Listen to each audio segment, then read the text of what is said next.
Yosita sudah pernah melakukan sesi konseling sebelumnya? Oke, dari Ibu akan menjelaskan ya apa konseling itu. Oke, baik. Di sini Ibu akan menjelaskan apa itu konseling. Jadi konseling itu adalah proses pemberi bantuan yang dilakukan oleh konselor pada konseling atau suatu individu atau kelompok ya Yosita untuk melalui beberapa aktivitas Ibu dan Yosita pada saat ini yang hangat, empati, dan juga terbuka dengan tujuan untuk membantu permasalahan konseling atau permasalahan Yosita yang sekarang Yosita hadapi. Dan serta menemukan cara yang tepat nih kita untuk mengembangkan potensi dan mengambil keputusan secara lebih baik. Sampai di sini apakah Yosita bisa memahami? Bisa, Yosita bisa. Oke, baik. Alhamdulillah.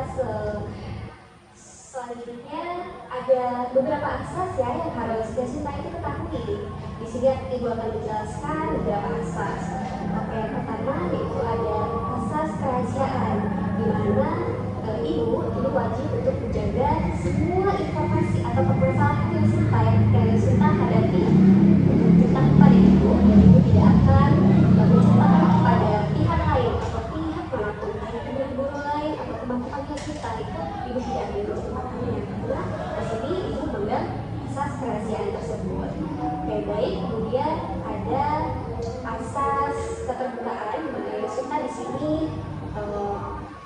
diwajibkan untuk bercerita dengan ikhlas kepada Ibu, bercerita dengan terbuka kepada Ibu agar kita tahu apa permasalahan sebenarnya, apa sih permasalahan yang Yosita hadapi saat ini. Kemudian ada asas kesukarelaaan, di mana Yosita datang untuk mengikuti proses konseling atas kemauan sendiri ya, bukan paksaan dari pihak orang tua ataupun teman. Baik, seperti itu. Apakah sampai di sini Yosita paham? Oke, baik. Alhamdulillah. Sebelum masuk sesi konseling, kita sepakati dulu ya bahwa waktu konseling kita yaitu setiap pertemuan atau kali ini kita 30 sampai 45 menit. Apakah Yosita bersedia? Bersedia. Oke, baik. Yosita kemarin sudah konfirmasi ya dengan Ibu. Oke, kataku Ibu katanya Yosi punya permasalahan merasa gagal ujian dan merasa tidak semangat belajar ya Yosita. Apakah itu benar? Benar. Saya merasa kali ini Yosita ceritakan apa yang terjadi sampai Yosi itu merasa seperti ini. Boleh diceritakan kepada Ibu? Boleh. Gini Bu, jadi saya merasa kayak saya lagi di titik terendah Bu. Nilai ujian praktek saya itu olahraga cuma dapet C plus Bu. Ya, padahal itu sudah salah satu nilai penting lulusan saya Bu ya. Saya juga merasa seperti saya sudah gagal dan saya juga sudah latihan kelas di rumah Bu. Tapi pas hari saya malah panik dan semua gerakan yang saya itu berantakan semua Bu. Terus juga saya merasa seperti saya tak punya bakat apa-apa Bu. Semua teman-teman saya unggul di bidang akademis dan akademisnya masing-masing. Tapi saya nilai akademis aja saya biasa aja Bu. Dan sekarang nilai praktek yang saya bisa jadi andalan malah jadi bencana buat saya.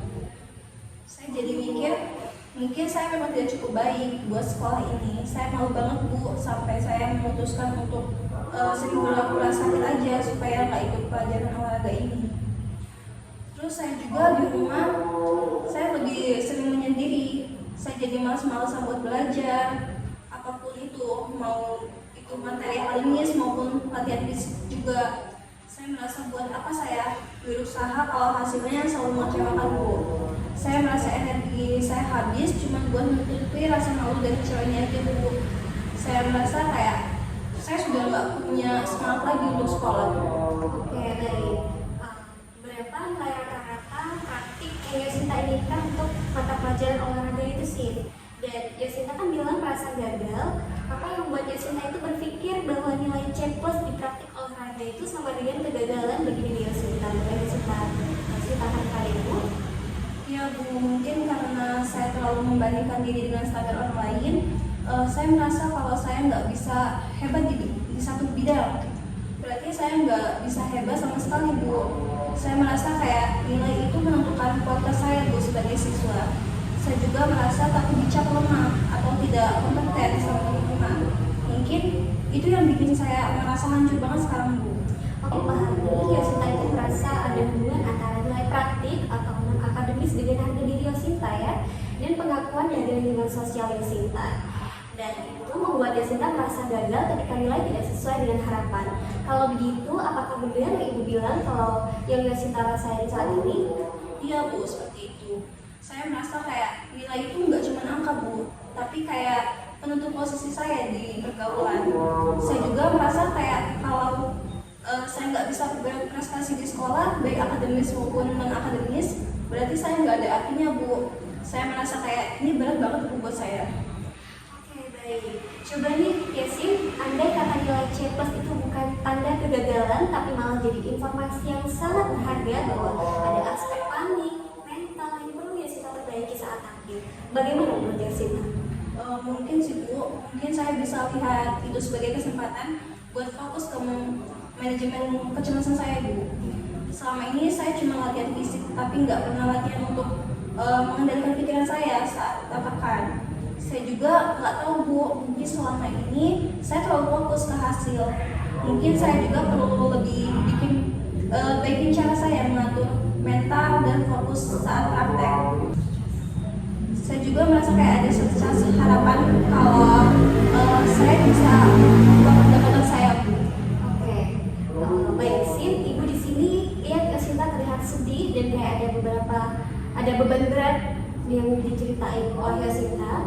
Bisa Yasinta ceritain apa yang buat Yasinta itu merasakan saat Yasinta bilang saya malu banget seperti itu?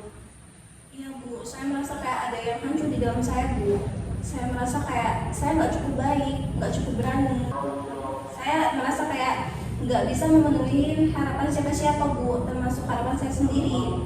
Terus juga saya merasa kayak ada kekosongan, kayak nggak tahu lagi siapa yang kalau saya nggak bisa berhasil. Saya merasa sedih banget, Bu. Bu, saya merasa kayak saya merasa sendirian dengan perasaan ini, Bu. Oke, baik. Yasinta, dari yang kita bicarakan tadi, Ibu melihat bahwa Yasinta adalah siswa yang sangat bertanggung jawab dan memiliki standar yang tinggi untuk diri sendiri. Dan itu juga bukan kegagalan, itu adalah kekuatan. Dan baik, coba kita balik pandangan.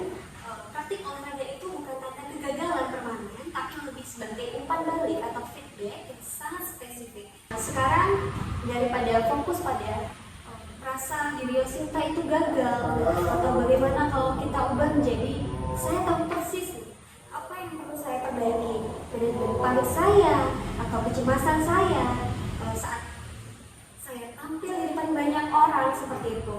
Bukankah itu jauh lebih memberdayakan sih? Itu artinya kamu tahu musuhmu dan kamu punya rencana untuk melawan, dan kamu tidak melawan diri sendiri tapi melawan kecemasan itu.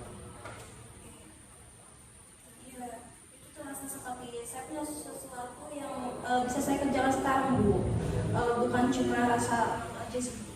Oke, bagus. Karena itu Ibu ini Yasinta coba lakukan 3 hal kecil di minggu ini, bukan tentang nilai tapi tentang mengembalikan semangat Yasinta dan mengakui usaha diri sendiri.